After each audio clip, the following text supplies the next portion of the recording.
Espero que estejam todos bem.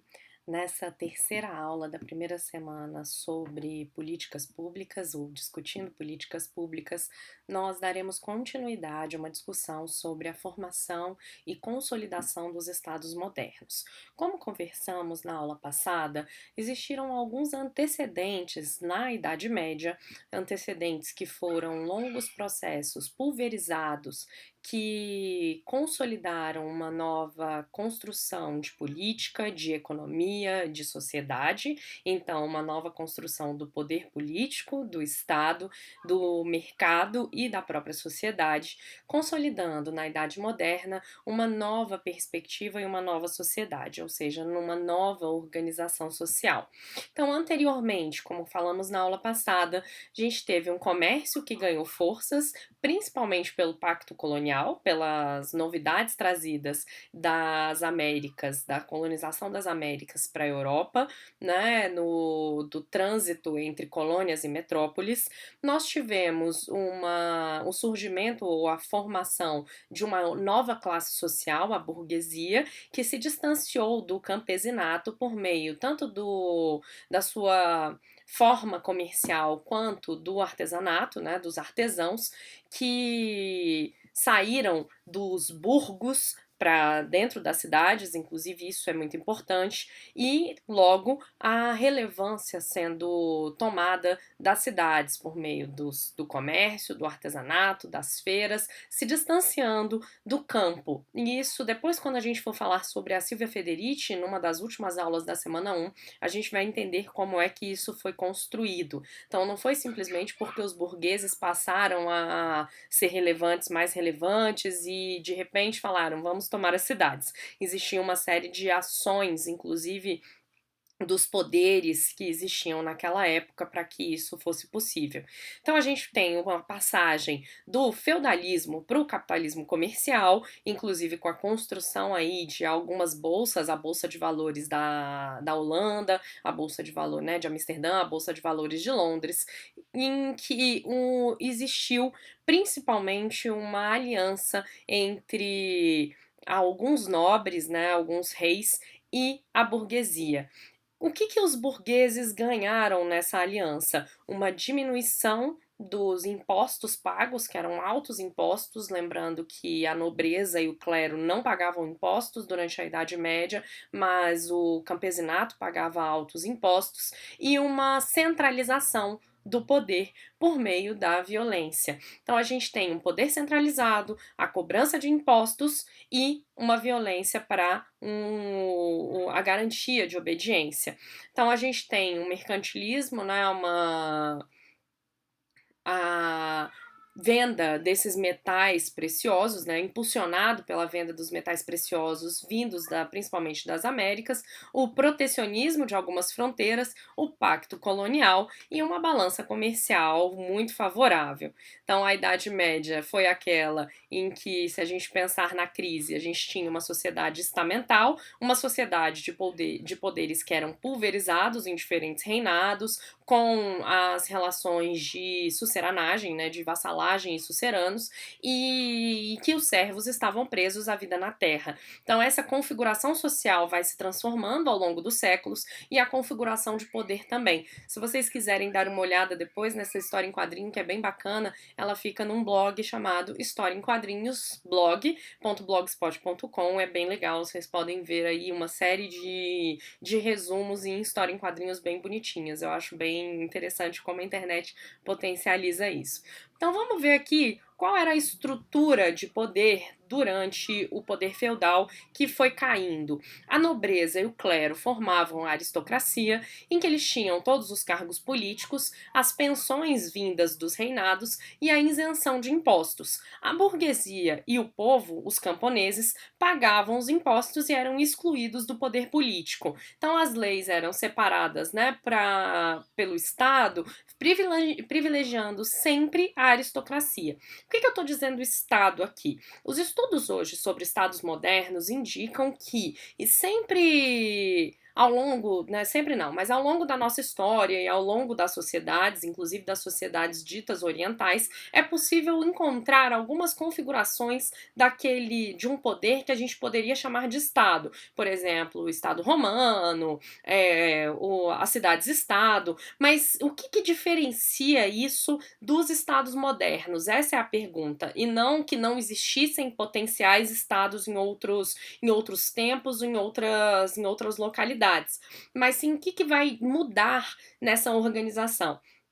Na Europa feudal, existia sim alguns poderes que estavam colocados pulverizadamente, mas existiam reinados, e essa configuração política e social vai ser radicalmente transformada a partir daqueles processos que nós conversamos na última aula. Então, as revoluções científicas, as grandes navegações, as revoluções econômicas, então tudo isso vai ser transformado. A organização social vai ser transformada, culminando numa ideia de que existe um local, que seria o Estado, né, que garantiria a racionalidade e não a fé, né, a priorização do racional e não da religião, que é uma das características do iluminismo, né, das ideias iluministas, e também a construção de profissionais que vão ser os profissionais da cobrança de impostos.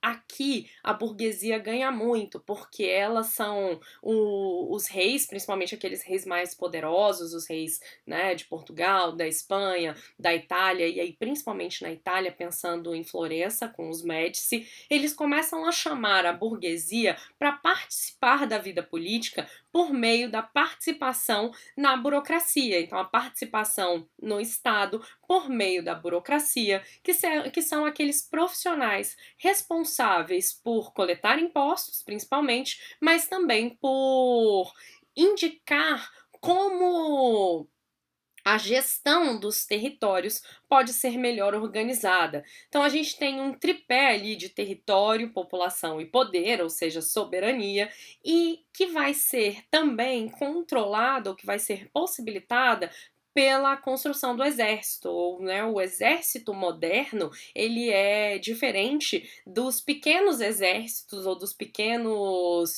pequenas lutas ali que eram construídas pelos pequenos reis, ou pelos reinados, ou pelos senhores.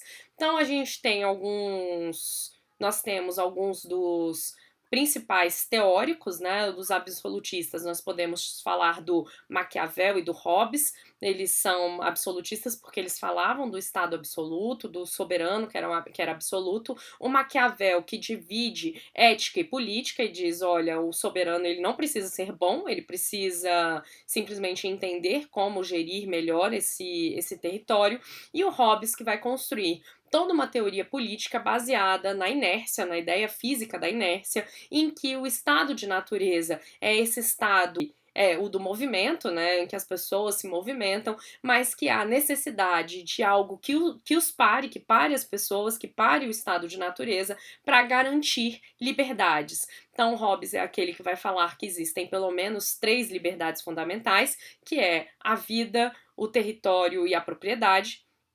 E aí, para ser livre e para ter propriedade, desculpem-me, a vida, a liberdade e a propriedade, e que para ser proprietário precisa-se primeiro ser proprietário de si. Então é uma das discussões sobre escravidão, embora o Hobbes não fosse um anti-escravidão, não fosse um anti-escravocrata, ele vai falar que para se ter propriedade, a primeira propriedade que se tem que ter é a propriedade de si, porque sendo propriedade de outrem, não há possibilidade de garantir uma propriedade privada. Então a justificativa do direito à propriedade do Hobbes tem essa vinculação com a garantia da liberdade de si para ser livre e ser proprietário. E outros, como Locke e o Rousseau, vão ser exponenciais ou exponentes de uma filosofia liberal, mas que garante também a propriedade, mas principalmente ali o Locke, ele estava preocupado com a tolerância religiosa, muito preocupado com a revolução protestante, né, com as revoltas protestantes no pensamento. Então a gente tem aqui o tripé do Estado moderno, né, que é o território, a população e a soberania, por meio de uma racionalidade e da burocracia, que é a racionalidade é a lei, a burocracia a cobrança de impostos e tudo isso garantido no controle da violência, o que depois a gente vai entender melhor com o Weber, que é o controle da violência física por meio do exército. O Estado moderno, então, ele vai ter uma configuração diferente daquela sociedade estamental. Ele tem um tripé, o território, a população, o povo e o poder. Então, o elemento o poder é exercido sobre o povo, o território é aquele lugar em que o povo habita. O território se diferencia pela capital, né, a capital política, administrativa, em que tem uma sede de um governo centralizado, a fronteira, que é protegida militarmente, que tem um controle comercial protegido, a cobrança de impostos, entrada e saída de mercadorias, e aí os burgueses ganharam muito com esse controle, e a política, que vai delimitar os limites desse Estado. E o poder tem uma lógica de legitimidade, que é a capacidade de fazer obedecer uma norma por meio da lei. Então, a lei que é a garantia dessa racionalidade e da legitimidade, e a soberania. Um Estado é independente e reconhecido perante os outros Estados. Vejam como é diferente uma sociedade estamental de uma sociedade marcada pelo Estado moderno. Então, a crise feudal, a gente pode terminar aqui falando que ela garantiu o exército, principalmente por meio da contratação de mercenários, tá? Aquelas pessoas que tinham atuavam em prol do rei por meio do dinheiro. Então, aqueles reinados mais ricos eram os reinados também que construíram os exércitos mais potentes. Então, não tinha ideia, não era uma ideia de legitimidade ou de luta pela pátria, pela nação, mas sim pelo dinheiro. O controle do comércio e das cidades por meio da cooptação dos burgueses. Então, os burgueses, quando se fala de aliança entre reinados e burguesia, está falando de uma potencialidade um potencial que os burgueses reconheceram ali nessas alianças com a nobreza. Então eles passaram a ganhar tanto o controle dessas cidades e do controle do comércio, e também o casamento e a lei, e a construção do modelo burguês de família,